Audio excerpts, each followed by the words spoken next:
Damian, we're tracking a lot. This is just the start of what's going to be a very busy day. We've been urging people all along, just make sure you have ways to get your warnings and know where to go and take action. That's right, Emily. You can always download our Forewarn Me app to keep you up to date and forewarned on the latest. And yes, I just want to point out, this is just the appetizer, folks, of what we're tracking right now. This is the first of what's going to be 2 waves of severe weather, including tornadoes across the state. We're going to see multiple tornadoes across the state of Oklahoma as we head throughout the next 12 to 24 hours, including right now across northern and western Oklahoma. We've had 2 tornadoes already, 2 tornado warning storms, multiple reports across the state. So this is what we're going to be tracking here for right now. Switching over to show you Storm Scanner. One thing I do want to point out is that yes, we are starting to see more thunderstorms developing on the very tail south end on this storm. Let's go back over to Max 2. I'll show you what I'm talking about. So these storms that are developing here just to the south and to the southwest of the Red River, these are going to be the storms that eventually, because of the storm motion's up to the northeast.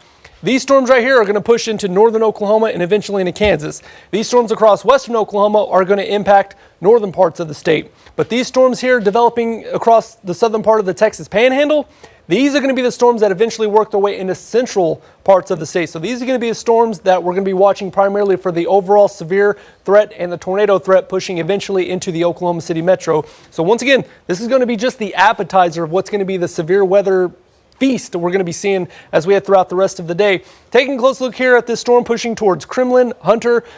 Mike Bennett was on that one. He's been showing us a little bit, but overall, the overall rotation that we're tracking on these storms has started to diminish a little bit. So it does look like the overall tornado threat, it's still there, but it's maintaining. It hasn't really increased. The storm hasn't really gotten its act together here over the past couple of radar scans. But once again, we've seen multiple times that these storms, they look kind of ragged. They look kind of like they're losing their intensity.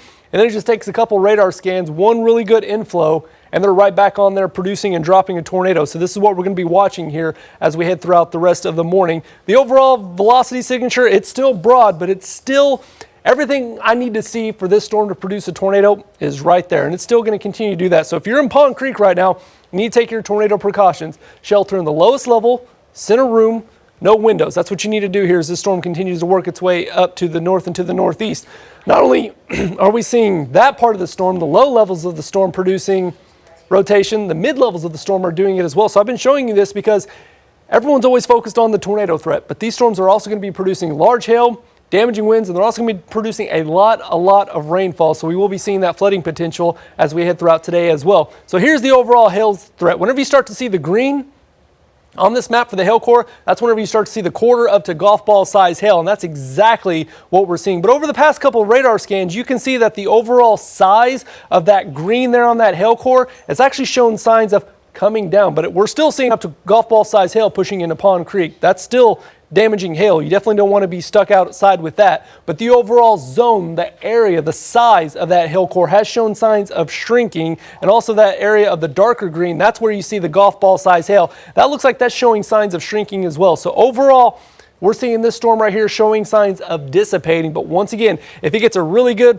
inflow of air, which you go outside, you can just tell that it's going to be a storm day. It looks like it, it feels like it, it even smells like it. So once again, there's nothing down here in central Oklahoma to block that inflow to these storms. So that's why they have been maintaining for as long as they have. So overall, the tornado warning has expired for these storms, but they still have the severe thunderstorm warning because of the large hail continuing to push the way up to the north and to the northeast. Zooming out, we also have this storm right there that was north of Billings along I-35.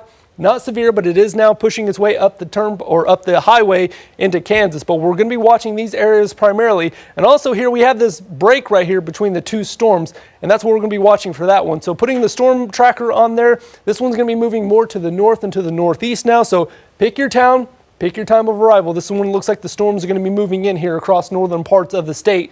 And then we have this cluster of storms moving across western Oklahoma. This storm right now pushing between Sealing up towards Fairview. This one is the one that had a confirmed tornado on the ground. Our storm trackers brought it to you live on air here earlier this or morning. Normally we say afternoon, but so far this has just been your Saturday morning. It's 11:17 here for this morning. Sealing Taloga, right now it's primarily going to be a large hail and flooding rainfall event right there. So we're going to continue to watch this. The overall rotation, once again, it is actually coming up here just to the east and to the northeast of Taloga. So if you're in Fairview right now, this rotation signature and storm motion is pretty much red line, Centerline. So if you're in Fairview, go ahead and start to take your tornado precautions because this storm is definitely showing signs of the low-level rotation increasing. So once again, it's not a question of if these storms produce tornadoes. It's a question of when they are going to produce tornadoes. We have our team of trackers out there to bring you the latest on that. So sealing down towards Tologa, once again, not a very large area as far as the hail core, but it is small. And it's, once again, it's intense. You can see up to golf ball size hail between Tologa and Sealing. So this is going to continue to drift its way up to the north and to the northeast. The overall radar signature as far as the rotation, once again, it's pretty impressive. And the storm timeline here as it continues to work its way up to the northeast. Pick your town.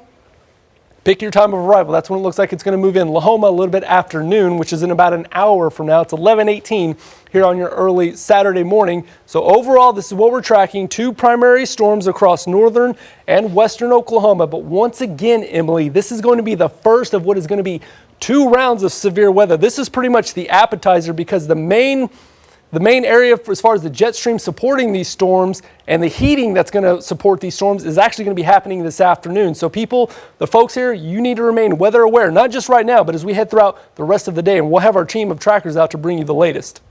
That's right. Oklahomans know